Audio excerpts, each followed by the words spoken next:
அன்பார்ந்த மக்களுக்கு வணக்கம். நான் உங்கள் கார்த்திக் பிள்ளை and welcome to the KTV. Madras ஹைகோர்ட்டில் மைவி3ஆர்ட்ஸ் கம்பெனி டைரக்டர்ஸ்க்கான ஆன்டிசிபேட்டரி பெயில் அப்படிங்கிற தனபால் ஜே அவர்கள் பெஞ்சில் வந்தது மக்களே. அதன் ஆர்டர் வந்து ஏதாவது என்ன பண்ண டீட்டெயிலாக பார்க்க போகிறோம் இந்த பதிவில்.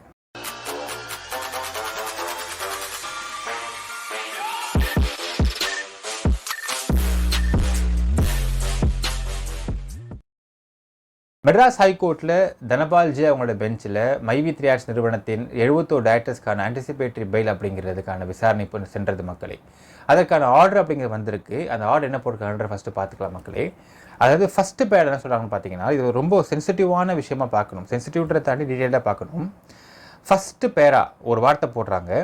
The case of the prosecution is that when the sub-inspector of the police cybercrime police station Coimbatore was monitoring the cyber-related offences in the internet, he came to know about an app called Myvi3Ads, and the said company had supplied Ayurvedic products, and in order to entice the general public to invest huge money and to become members in various categories of the proposals of Myvi3Ads, the said company announced attractive offers with lucrative and illogical profits.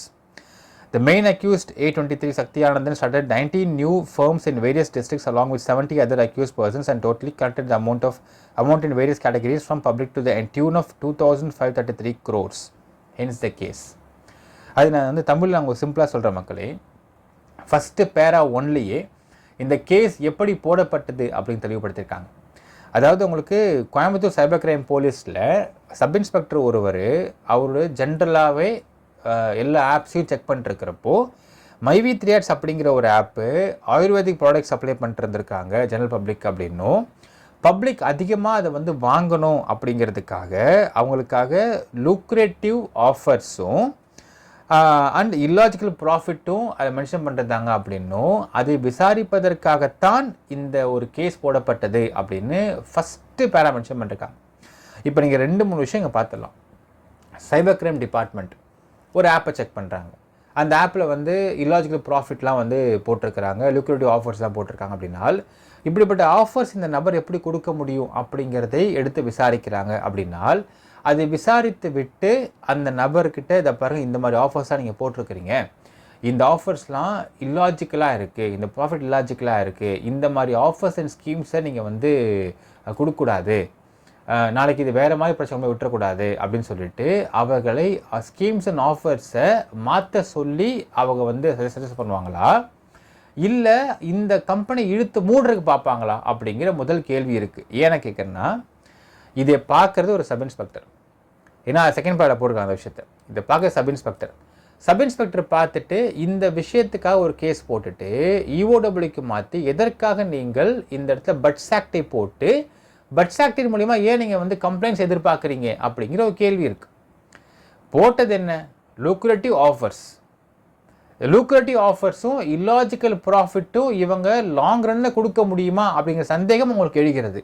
So சக்தி ஆனந்தன் அப்படிங்கிற நபரை அழைத்து விசாரிக்கிறார்கள். அவர் சில explanation கொடுத்துருக்காரு, இல்லை இந்த மாதிரி ஆஃபர்ஸ்லாம் போடாதீங்க, இதெல்லாம் வந்து லுக்ரேட்டிவாக இருக்குது, லாங் ரன்லாம் போகுமான்னு தெரியல, நாளைக்கு பிரச்சனை கூடாதுன்னு சொல்லிட்டு அவங்க ஸ்கீம்ஸை மாற்ற சஜஸ்ட் பண்ணலாமா, இல்லை இதை எக்கனாமிக் அஃபென்சஸ்க்கு ட்ரான்ஸ்ஃபர் பண்ணி இந்த இடத்துல நீங்கள் கம்ப்ளைண்ட்டை எதிர்பார்த்து மேலே பட்ஸ் ஆக்ட் போடலாமா அப்படிங்கிற ஒரு கேள்வி இருக்குது.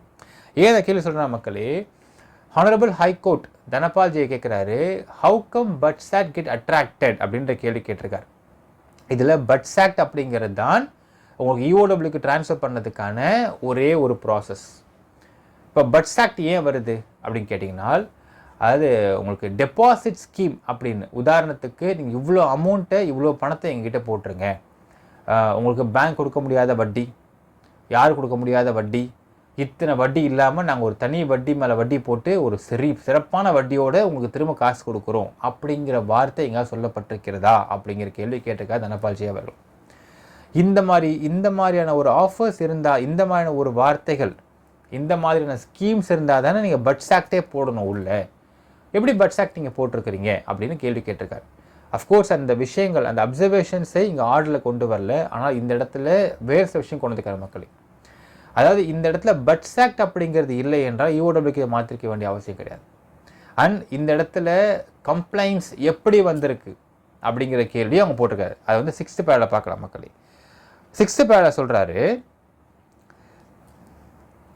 Considering the rival submissions on either side, considering the nature of the offences, there is no specific allegations that from whom these petitioners collected money and no any complaint received from the public, and already the main accused was granted bail by the special Tanpit court.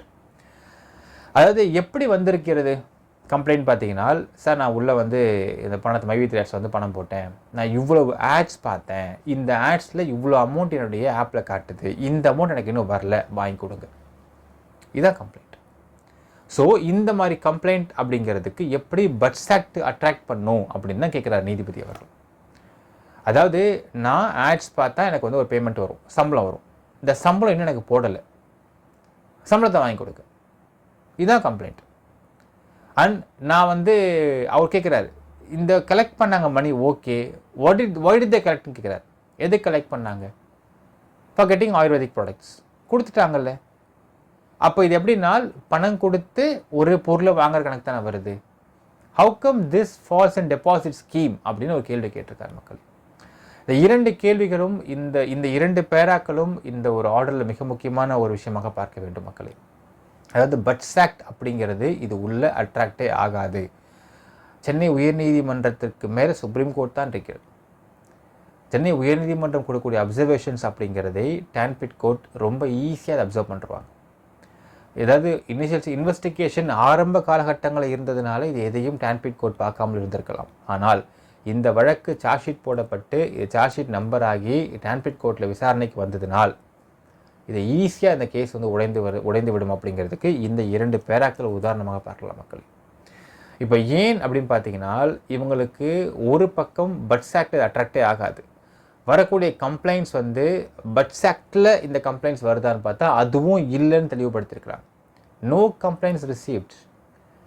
Of course இந்த anticipatory bail அப்படிங்கிறது 2 பேருக்காக போடப்பட்ட 71 பேருக்கு போடப்பட்ட fail.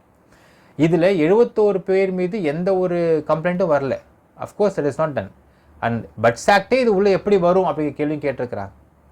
எப்படி complaint வந்திருக்கு? என் ஆப்பில் பணம் காட்டுது, என் பணத்தை வாங்கி கொடுக்கு, பணம் எனக்கு வரல, இன்னும் என் பணம் கிடைக்குமா கிடைக்காதா, இதுதான் கம்ப்ளைண்ட். இந்த பணம் கிடைக்கிற கம்ப்ளைண்ட் என்ன ஆகணும்? ஸோ கம்பெனி முடக்கப்பட்டிருக்கின்றது ஃபார் த ஃபேக் அலிகேஷன்ஸ் அப்படின்னு சொல்கிறாங்க. ஏன்னால் அலிகேஷன்ஸ் இஸ் நாட் ரைட் அப்படிங்கிற வார்த்தையும் இங்கே வந்து கோர்ட்டில் வந்து சொல்கிறாங்க. எப்படி அலிகேட் பண்ணுறீங்க, வாட் இஸ் தி அலிகேஷன் அப்படிங்கிறாங்க.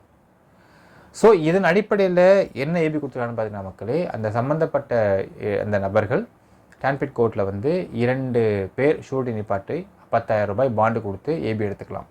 அதே மாதிரி இஓடபிள்யூ முன்னாடி வந்து அப்பியர் ஆகணும்னு சொல்கிறாங்க. தேவைப்படும் நேரங்களில் அவங்க அப்பியர் ஆகணும், விசாரணைக்கு அப்பியர் ஆகணுன்றாங்க.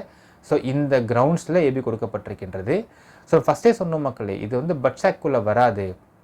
டெபாசிட் ஸ்கீம்னா என்ன அர்த்தம்னால், லூக்ரேட்டிவான வட்டி சொல்லி நீங்கள் வந்து 1 லட்ச ரூபா போடுங்க, 2 வருஷம் நான் வட்டி கொடுக்குறேன், அது உங்களுக்கு வந்து 4 லட்சமாக திருப்பி எடுத்துக்கோங்க அப்படிங்கிறது தான் டெபாசிட் ஸ்கீம். இங்கே ஒரு பொருள் கொடுக்கப்பட்டிருக்கின்றது டெபாசிட் ஸ்கீமுக்குள்ளே வராது. So BUDS act will not attract. So BUDS act attract ஆகலை அப்படின்னாலே ஆட்டோமேட்டிக்காக இது வந்து உங்களுக்கு யூஓடபிள்யூக்கு போக வாய்ப்பே கிடையாது. It is not economic offences. So இங்கே ஒரு சப் இன்ஸ்பெக்டரு ஒரு ஆப்பை பார்த்துட்ருக்காரு. அந்த ஆப்பில் வந்து லூக்ரேட்டிவான ஆஃபர்ஸும் இல்லாஜிக்கல் ப்ராஃபிட்டு கொடுக்குறாங்க அப்படின்னா, அந்த இல்லாஜிக்கல் ப்ராஃபிட் அப்படிங்கிறதை அழைத்து அவர் விசாரித்து, இந்த மாதிரி ப்ராஃபிட்ஸ் அண்ட் ஸ்கீம்ஸ் இங்கே போடாதீங்க, இது நாளைக்கு பிரச்சனை கொண்டு வந்து விட்டுருன்னு சொல்லிட்டு ஸ்கீம்ஸை மாற்றி அமைக்க சொல்ல வேண்டும் என்பது தான் இங்கே சொல்லப்படுகின்ற விஷயம்.